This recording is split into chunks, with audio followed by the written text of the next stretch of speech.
लड़के बच्चे सब परेशान हैं। अच्छा, मुझे बताओ कि और घर में पेट में दर्द होता है या पेट की तकलीफें हैं? हाँ है, पेट की तकलीफें हैं। ओ, नकारात्मक ऊर्जा है आपके घर में इस वजह से। हाँ पंडित जी, नकारात्मक ऊर्जा है तो ये घर की है या बाहर की है या कोई कर देता है, ये कैसे ठीक होगा, क्या करने से? इसके लिए आपको क्या आश्रम से आजीवन जुड़ना पड़ेगा।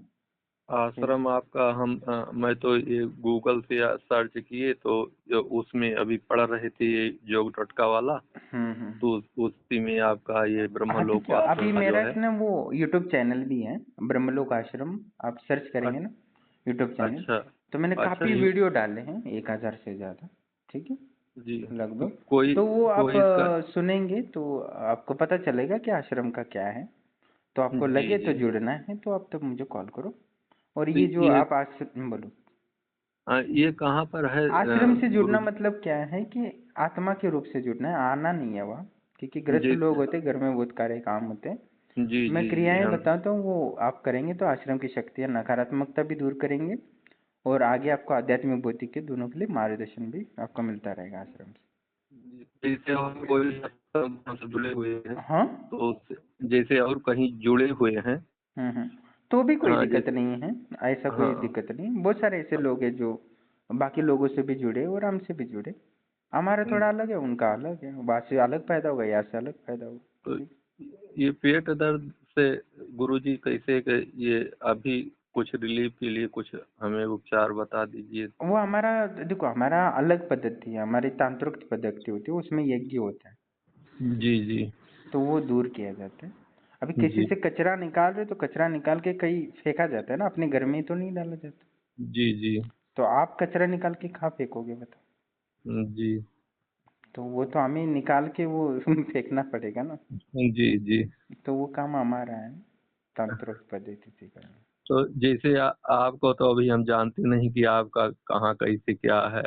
हाँ तो तो इसलिए यहाँ। बोला मैंने, वीडियो देखो तो आपको लगे कि जुड़ना है तो आप जुड़ सकते हो। ठीक, अच्छा तो अच्छा, देख क्या क्या सर्च करना पड़ेगा? ब्रह्मलोक आश्रम। जो अच्छा। आपने देखा होगा वही, कहाँ देखा, फेसबुक या क्यूआर में? नहीं नहीं, इसमें गूगल पर सर्च कर रहे थे। अच्छा, गूगल पे से, गूगल में क्या सर्च किया? प्रणाम दोस्तों, जैसे कि आप ऑडियो सुन रहे थे, नकारात्मक ऊर्जा होती है वो अपनी मानसिक स्थिति को तो पहले बिगाड़ती है, साथ ही अपनी शारीरिक और आर्थिक स्थिति को भी बिगाड़ना शुरू करती है। इसलिए नकारात्मक ऊर्जा का प्रभाव ना हो इससे पहले, इसलिए देवताओं की या किसी विशेष कुल देवताओं की नित्य आराधना करनी चाहिए। समझो नित्य नहीं कर सकते तो हफ्ते में एक बार तो विशिष्ट देवताओं के स्थान पे जाना चाहिए। तो ऐसी नकारात्मक ऊर्जा होती है वो दूर भागती है। किसी ने किया हो तो भी किसी विशेष स्थान, देवी स्थान जाने से भी दूर हो जाता है। तो हमें तांत्रिकों के चक्कर में नहीं पड़ना पड़ता। कोई दिव्य स्थान हो जो जागृत हो, वहाँ भी हम चले जाते हैं, या हर हफ्ते चले जाते हैं, या महीने में एक बार जाते हैं। तो किसी ने तांत्रिक प्रयोग किया हो या तो या कोई तांत्रिक नकारात्मक ऊर्जा घर में आई हो तो भी वो निकाल जाती है, क्योंकि वो देवी का स्थान है, वहाँ के भक्तों का, और जो नियमित रूप से दर्शन करते हैं। क्योंकि हर जगह, हर जिले में कोई ना कोई ऐसा देवस्थान होता ही है जो जागृत देवी का, क्योंकि हर देवी का कहीं ना कहीं स्थान होता ही होता है। तो इसलिए जान आसपास की जो भी देवी देवता होते हैं जो थोड़ा प्रसिद्ध हो या पुराना हो, वहाँ जाके आप दर्शन कर सकते हैं एक महीने में, हर महीने। तो कभी भी ऐसे नकारात्मक चक्करों में नहीं पड़ती, क्योंकि एक बार चक्कर पड़ते तो एक सही तांत्रिक नहीं मिलता जो निकालने के लिए, और आर्थिक और बीमारियां और शारीरिक मानसिक पीड़ाएं तो और बढ़ती रहती।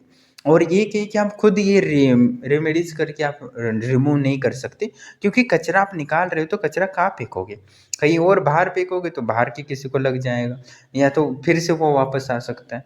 तो बड़ा मुश्किल होता है। तो इसलिए एक विशेष तांत्रिक ही होता है, वही तुरंत लाभ दे सकता है, नहीं तो बाकी का नकारात्मक ऊर्जा से लाभ होने के लिए बहुत परिश्रम और कष्ट का सामना करना पड़ता है।